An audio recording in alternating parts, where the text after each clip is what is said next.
Magandang oras mga kababayan, narito ang pinaka-latest update natin sa magiging lagay ng ating panahon ngayong araw at sa susunod na 24 oras. Mabilis na lumalakas si Opong na ngayon ay isa ng severe tropical storm at ayon sa pag-asa sa mga susunod na oras ay posibleng maging isang typhoon na ito. May malaking pagbabago sa direksyon nito at mas dumami pa ang mga lugar ngayon ang nakataas na sa tropical cyclone wind signal. Alamin natin ang pinaka-latest update dito.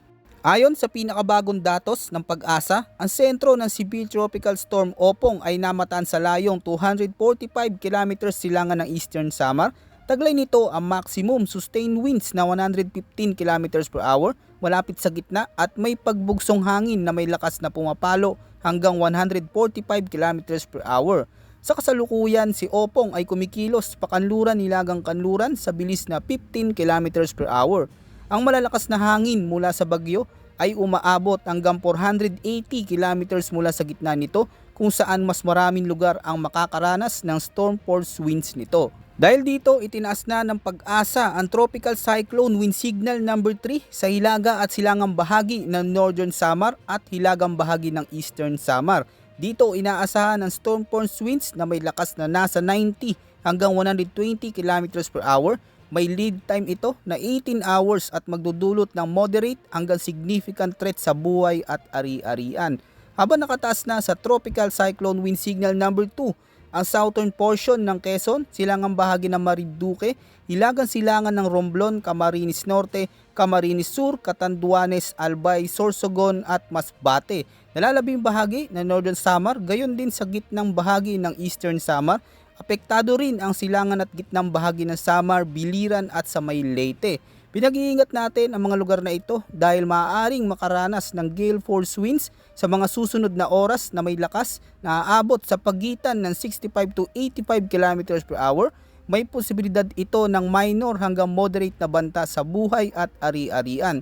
Nakatas naman sa Tropical Cyclone Wind Signal number 1 ang Quirino, Nueva Vizcaya, Ifugao at Timog Kanlurang bahagi ng Mountain Province. Kasama rin ang Benguet, Ilocos Sur, La Union, Pangasinan, Aurora, Nueva Ecija, Tarlac, Zambales, Bataan, Pampanga, Bulacan, maging ang buong Metro Manila, Rizal, Cavite, Batangas, Laguna, Quezon, Romblon, Marinduque, Occidental Mindoro, Oriental Mindoro, nalalabing bahagi ng Masbate, maging gitna at katimugang bahagi ng Isabela, nalalabing bahagi ng Eastern Samar, Samar at Biliran, pati na rin ang Leyte at Southern Leyte at sa hilagang bahagi ng Cebu, Negros Occidental, Iloilo, gayon din sa Dinagat Islands.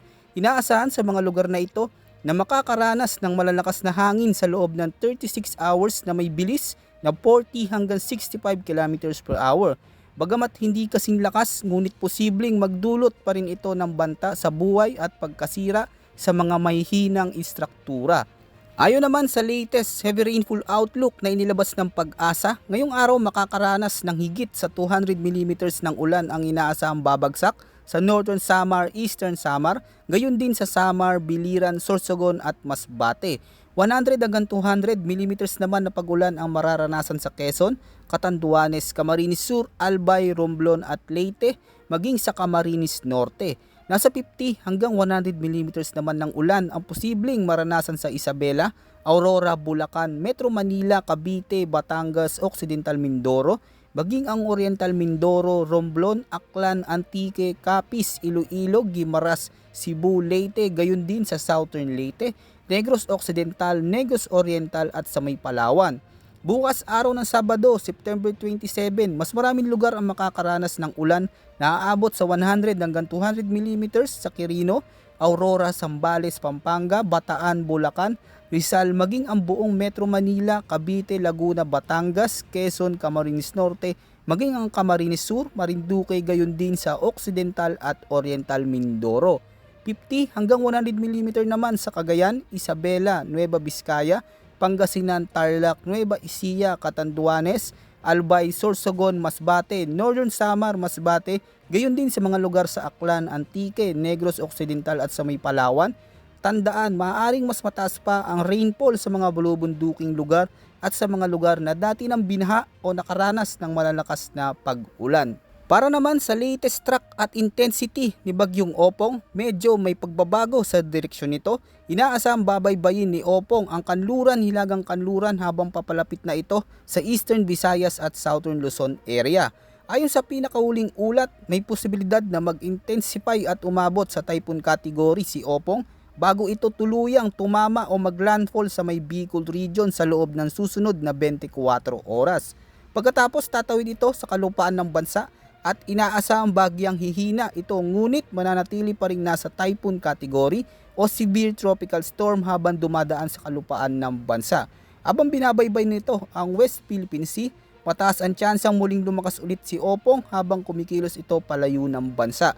Tandaan, ang track ng bagyong Opong ay maaari pang magbago at posibleng lumis ng kaunti sa hilaga o timog sa mga susunod na oras. Kaya ngayon pa lang pinag-iingat natin ang ating mga kababayan sa malalakas na pag-ulan at matinding hangin at posibleng storm surge na dala nito. Kaya manatiling nakamonitor sa mga susunod pa nating updates dito sa ating channel tungkol sa lakas at direksyon ng bagyong Opong.